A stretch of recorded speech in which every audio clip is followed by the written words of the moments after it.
Hey now, I know what you're thinking. I'm not Frank. This is not his cool autograph man cave, and I just stole his opening line. All that's true, but do not let your heart be troubled. Frank is just busy at work, and he's been gracious enough to let me pinch hit for him for the George Kell autograph analysis. So I'm going to try to keep the same format that he does. We're going to look at the PSA autograph facts. We're going to look at one of my George Kell autographs, look at a few things on eBay. But if you stick around to the end, I've got a little bit of controversy around George Kell autographs. So stick around, and I want to get your point of view on that as well. So without further ado, let's go to the autograph analysis of Baseball Hall of Famer George Clyde Kell. Here we go. This is a very common 8x10 from the show circuit in the 80s and 90s. There are about 4 really common George Kell 8x10s that he'd sign the heck out of. This is a very nice exemplar of a George Kell autograph.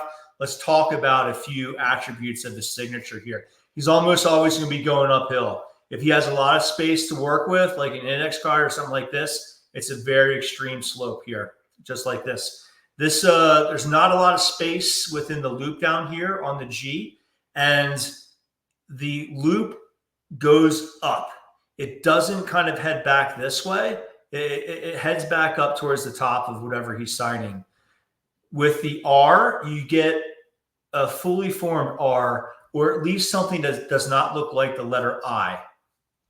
And very importantly, on the K, this downstroke here, he always makes a very deliberate downstroke on when he forms his K, just like you see here.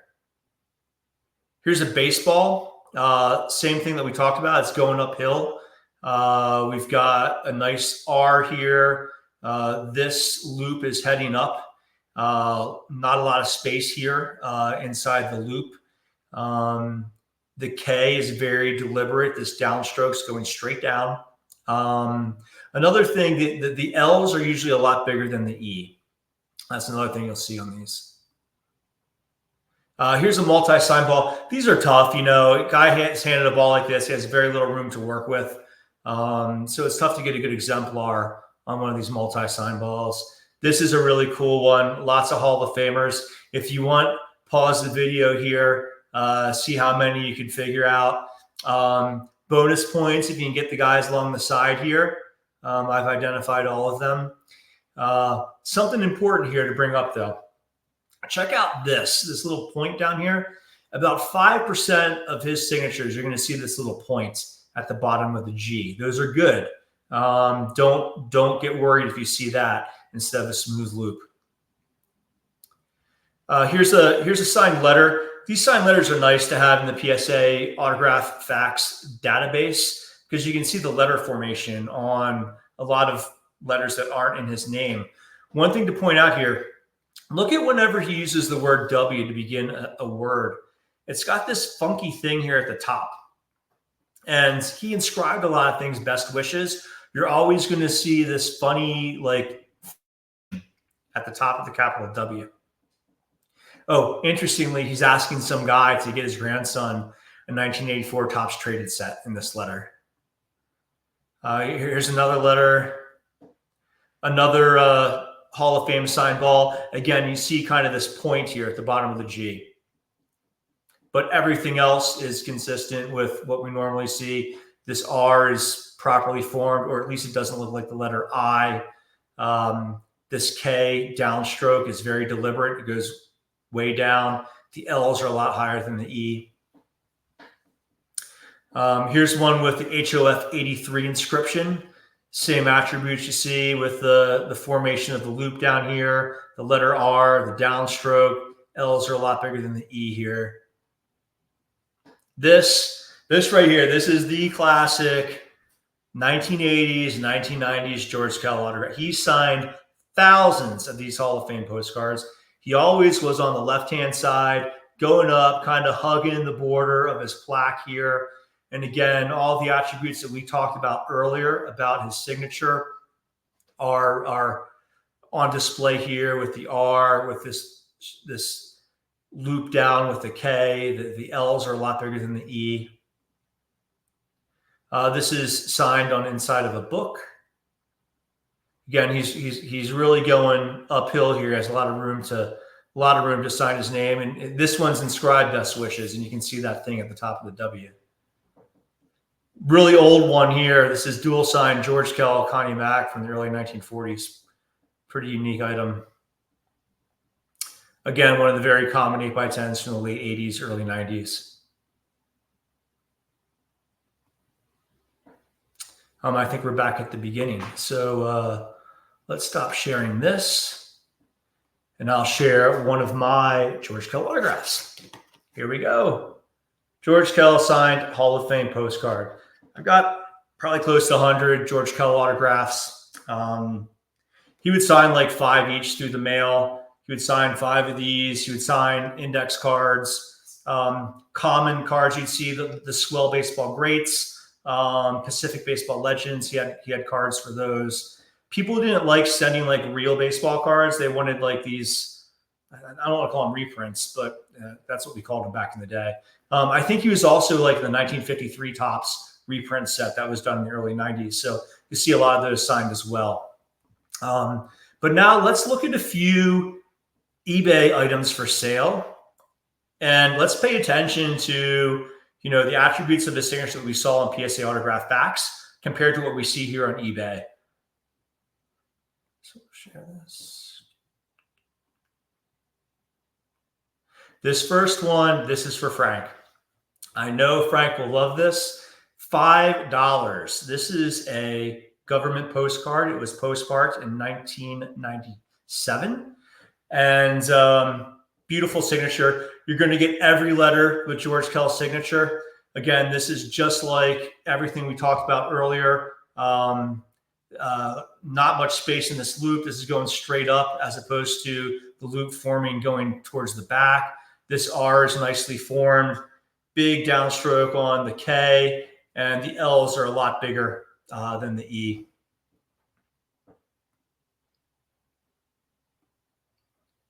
And here's how I remember George Kell as a broadcaster. Again, very similar. There's that little thing with the W and the wishes, how he writes his capital W. Here's the Hall of Fame postcard. Again, just as I described earlier, on the left-hand side, kind of hugging the barrier, hugging that border of the plaque.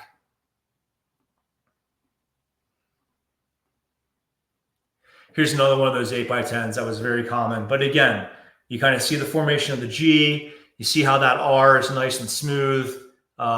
Big downstroke on the K. And then the L's are a lot bigger than the E. Now, these are all good. I'd like to know what you guys think about this. So this is listed for $90. Crazy. But it's hard for me to describe the G. Like it looks fat to me. The pen stroke kind of heads back towards the front of the autograph before it curves up. This R just looks like an I without a dot. And the way this K is formed, it's definitely not, it's not going down. The downstroke's not going down like we see in everything else. I mean, in fact, it's actually doing the opposite. It's heading back up.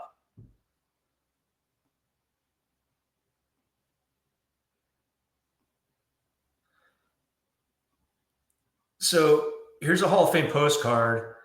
Again, the G looks fat to me. When that loop at the bottom of the G is being formed, the pen is going back towards the starting point of the autograph instead of kind of coming back up towards the top of whatever's being signed. The R is shaped like an I. The downstroke on the K is going up instead of down. The E is almost the same size as the L's here. And I'll tell you what, I have never, until I started researching George Kell autographs this week to do this presentation, I have never seen a George Kell signed postcard signed across the entire top of the postcard like most players do. Everything is on the left-hand side with the George Kell signed postcards. Did he start doing this near the end of his life? I don't know, but it would kind of surprise me if he did. But there are several of these on eBay, and there's also some of them that are signed across the bottom that I've never seen before. Here's one signed in that same style, but it's actually certified by PSA. Again, the G is fat, for lack of a better term. That loop at the bottom, you know, when it hits the bottom, it starts heading to the left instead of kind of heading up. The R is shaped like an I, and then the K, the downstroke isn't going deliberately down like we've seen for his entire life. It's actually going up. And the E is almost the same size as the L's here.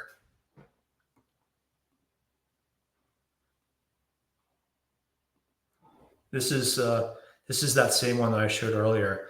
What really baffles me is, like, who would fake a George Kell autograph? I mean, these are very inexpensive. We saw that government postcard was $5. You can get George Kell autographs for $10, $15. It doesn't make sense that you would be faking these. Did he change his signature later in life? I don't know. I stopped interested in baseball many, many years ago. So after like the early 90s, I kind of lost track of things. Or, you know, did he have a family member late in his life start signing these? I read today when I was researching for this presentation that he had a car accident a few years before he died. I'm not sure how much that impacted him. And he lived until mid to late 80s as well. But would love to hear what you think about these last few signatures that I showed you. To me, it looks like these last few were all signed in the same hand, and it looks like a different hand than everything I've seen in my entire life. So we'd love to get your point of view about that. I know it's weird, like who would fake a George Kell autograph? My guess is he either for some reason changed his autograph near the end of his life, or maybe a family member was signing for him near the end. Would love to get your point of view. But regardless, thank you, Frank, for allowing me to do this. And everyone, please keep collecting.